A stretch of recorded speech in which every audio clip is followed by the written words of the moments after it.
Episode 2 की शुरुआत में हम देखते हैं कि तासोया के साथ सारे लोग मिलकर डिसिप्लिन लीडर से माफ़ी मांग रहे होते हैं और मायोमी के कहने पर डिसिप्लिन लीडर उन सबको माफ़ भी कर देती है। पर जाते जाते डिसिप्लिन लीडर तासोया से उसका नाम पूछती है, जिस पर तासोया कहता, मेरा नाम तासोया सीबा है, क्लास 1E। यह सुनकर डिसिप्लिन लीडर कहती है, मैं यह नाम याद रखूंगी तासोया। और फिर डिसिप्लिन लीडर के जाने के बाद तासोया से ब्लूम वाले कहते हैं कि तुम ये मत समझना कि तुमने हमारे ऊपर एहसान किया है, ठीक है। जिस पे तासोया कहता है कि मैं ऐसा कुछ भी नहीं समझता। और यह सुनकर सारे ब्लूम्स वहाँ से चले जाते हैं। पर तभी उन्हीं ब्लूम्स में से दो लड़की सामने आकर तासोया से कहती है कि हमें माफ़ करना कि हमने तुम्हारे ऊपर हमले करने की कोशिश की, हम ऐसा नहीं करना चाहते थे, बस सिचुएशन को देखकर ऐसा करना पड़ा। जिस पर तासोया कहता है कोई बात नहीं। और साथ ही में वो दोनों लड़कियां तासोया से स्टेशन तक चलने के लिए पूछती है, जिस पे तासोया उन्हें हाँ कर देता है। और इसी के साथ हम नेक्स्ट सीन में देखते हैं कि तासोया और सारे लोग स्टेशन की तरफ जा रहे होते हैं घर जाने के लिए। और इसी बीच वो दोनों लड़कियां मियोकी से पूछती हैं कि आखिर तुम्हारा CAD डिवाइस इतने कंट्रोल में कैसे रहता है मियोकी, तुम्हारा मैजिक कभी भी आउट ऑफ कंट्रोल नहीं होता। जिस पर वो बताती है कि उसका CAD डिवाइस को उसके बड़े भैया यानी तासोया कस्टमाइज करता है। एंड हाँ गाइस, मैं आपको बता दूँ इस जगह पर जिस CAD डिवाइस के बारे में बात हो रही है, बेसिकली इस CAD डिवाइस का यूज़ इस दुनिया के हर एक मैजिशियन करता है। इस डिवाइस की मदद से इस दुनिया के मैजिशियन अपनी पावर को कंट्रोल करते हैं कि आखिर उन्हें कितनी पावर इस्तेमाल करनी है और कितनी नहीं। यह सुनकर चिबाता तासोया से कहती है, तुम्हें पावर कंट्रोलेशन का बहुत नॉलेज है ना। जिस पर तासोया कहता है ऐसा कुछ नहीं है। और इसी के साथ हमारा सीन नेक्स्ट डे मॉर्निंग पर शिफ्ट होता है, जहाँ पर तासोया और मियोकी हाई स्कूल जा रहे होते हैं। पर इसी बीच उन्हें स्टूडेंट काउंसिल की लीडर मिल जाती है और वो तासोया से कहती है, क्या तुम लंच के बाद फ्री हो, मुझे तुमसे कुछ काम है। जिस पर तासोया हाँ करता है कि हाँ वो लंच के बाद फ्री हैं। और फिर अगले सीन में हम देखते हैं कि तासोया और मियोकी प्रेसिडेंट की बताई गई जगह पर जा रहे होते हैं। और फिर काउंसिल लीडर की बताई गई जगह पर जाने के बाद तासोया और मियोकी देखते हैं कि वहाँ पर पहले से ही बहुत सारे लोग हैं। जिस पर तासोया काउंसिल लीडर से पूछता है क्या वो अंदर आ सकते हैं, जिस पर काउंसिल लीडर उन्हें हाँ करती है। और अंदर आने के बाद तासोया एक लड़की की कटी हुई उंगली देखकर कहता है, मुझे लगता है तुम काफ़ी दिनों से कुकिंग कर रही हो, है ना। जिस पर वो लड़की हाँ करती है और कहती है कि तुम्हें कैसे पता चला।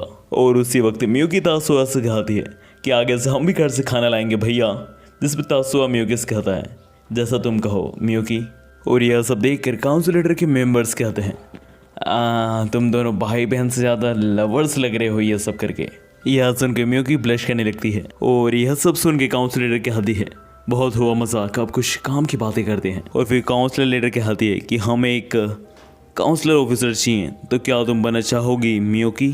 जिस पर मियोकी कहती है कि इस सम्मान को देने के लिए शुक्रिया मैडम, पर मेरी जगह मेरे बड़े भाई इसके लिए ज़्यादा काबिल रहेंगे।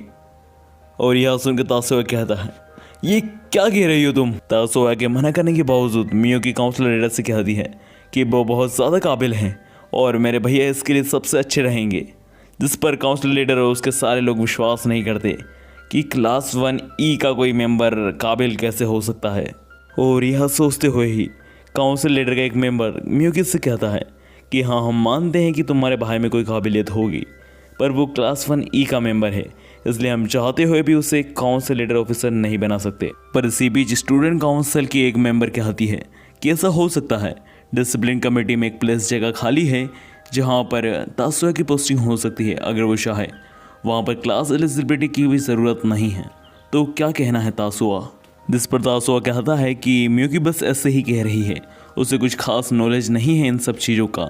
जिस पर काउंसिल लीडर की एक मेंबर कहती है कि हम आपको सिखा देंगे। और इसी के साथ हमारा सीन शिफ्ट होता है, जहाँ पर तासोया इरिका और चिबाता से कह रहा होता है कि मैंने डिसिप्लिन कम्युनिटी ज्वाइन कर ली है। जिस पर इरिका कहती है कि इसमें तो तुम्हें बहुत मुश्किल आने वाली है तासोया, क्योंकि तुम्हें भी बहुत ज़्यादा डिसिप्लिन में रहना पड़ेगा। और यह कहते हुए इरिका एक पावर पैनल पर अपना हाथ रखकर अपने मैजिक को मापने की कोशिश करती है।